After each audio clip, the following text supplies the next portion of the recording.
Hello everyone and welcome back to Classic Comics.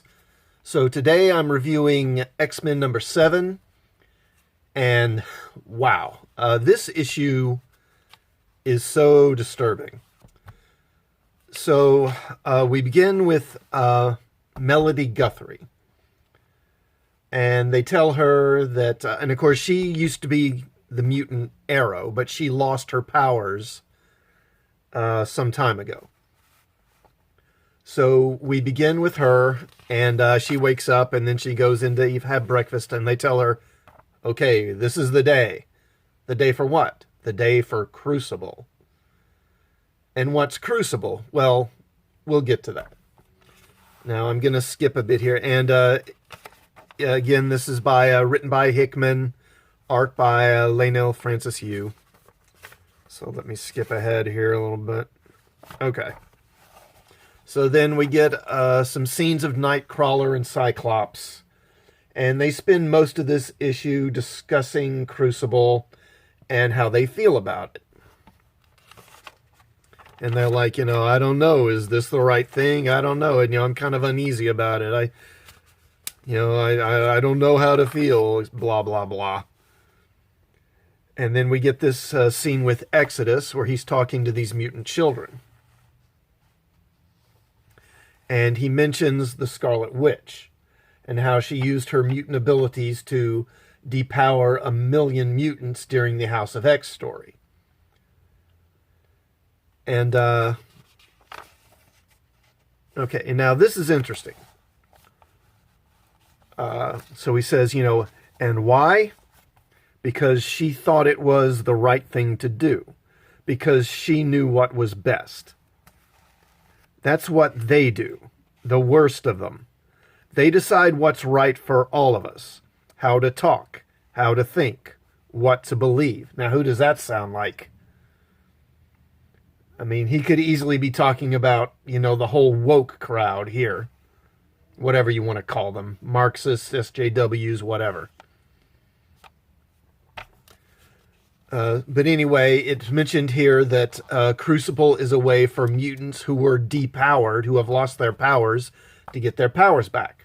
Now, we already know that the X-Men have a system to resurrect dead mutants. So apparently if a mutant who is depowered dies, they can then be resurrected through this system and be reborn with their mutant powers again.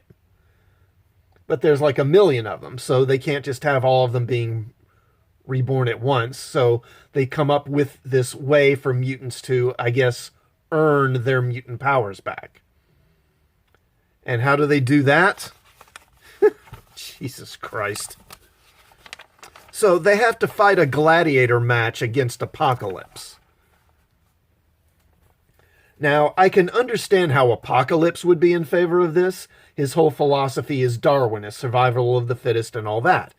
But why is he allowed to have his way in this? Why is everyone else going along with this? I mean, Professor X, how is he okay with this? I mean, the whole survival fittest agenda is one of the things that made Apocalypse a villain. Isn't it? And yet everyone is just going along with it. I mean, is Melody here? She walks into this arena to fight him. And I mean, this is absolutely medieval.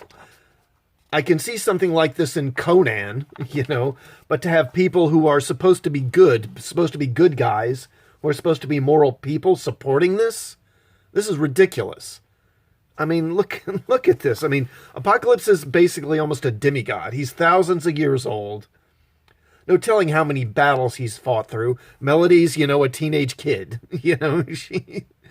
and yet this is supposed to somehow be some sort of, them pretending that this is anything other than a ritual slaughter is just a joke. I mean, look at this dinky sword she has. It's ridiculous.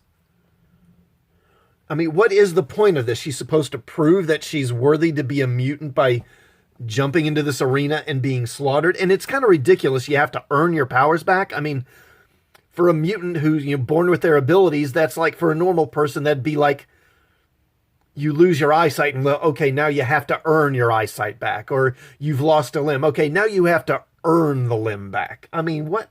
How is that justice? How is that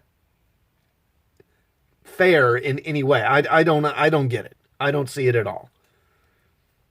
And how is this any just way for dealing with this problem? Now, I don't know what the best solution would be. You know, a lottery system, maybe? So maybe, you know, mutants get chosen randomly and so many get to be resurrected every month or every year or something. That seems a bit more practical and, I don't know, humane and not so much, you know, sadistic and cruel. And they do this in front of a whole crowd, you know, like it's entertainment.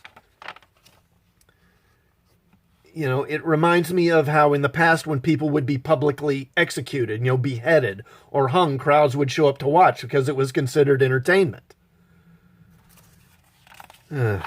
Okay, so anyway, he kills her. Surprise. And she is resurrected. And she does get her powers back. So, yay, I guess. But I find it infuriating that Storm, Professor X, Scott, Kurt, Jean, they're all just going along with this like, oh, well, I don't know if this is really the best way, but, you know, I guess it's the best solution we have right now. I mean, that's bullshit. This kind of solution, this is the solution that a sociopath comes up with for this problem. Again, you couldn't set up some kind of lottery system to allow people to be reborn that way. I mean, this is what you come up with. You know, it's a good thing that the outside world can't see this stuff. If they were to see how the mutants conduct themselves and judge each other, then they'd fear mutants even more than they already do. And you know what? They'd be right. Because this is absurd. You know, the mutants in Krakoa, they constantly rail about humans and how they're cruel and they're all that. But then they turn around and they do stuff like this. But I guess it shouldn't be surprising if they're letting Apocalypse make decisions. And there's this constant rhetoric from so many of them about how humans are less, humans are pathetic, humans are worthless. I mentioned back in my review of Dawn of X, I think it was the second issue, where some of the X-Men get resurrected through the system, that the way they were all talking and behaving, it almost seemed cult-like. They were almost, you know, like venerating or worshiping mutantdom itself. They spoke like Magneto, like mutant supremacists. I mean, they don't say it outright, but they imply it in so many of the things that they say and how they behave. It's not like a cult anymore. That's exactly what this feels like to me. It's like a cult built around the notion of mutant superiority. A cult that's cruel and bloodthirsty. And at the end here, Kurt says, you know, I think we need to start a mutant religion. Yeah, well, I think you already have, Kurt, whether you admit it or not.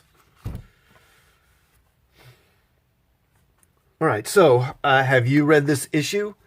And what did you think? Am I right or wrong about the Crucible thing? Is it a good idea or a bad one? Also, if you like this content, please hit the like button and please subscribe to the channel before you go and hit the bell for notifications, and I'll see you all next time. Thanks for watching.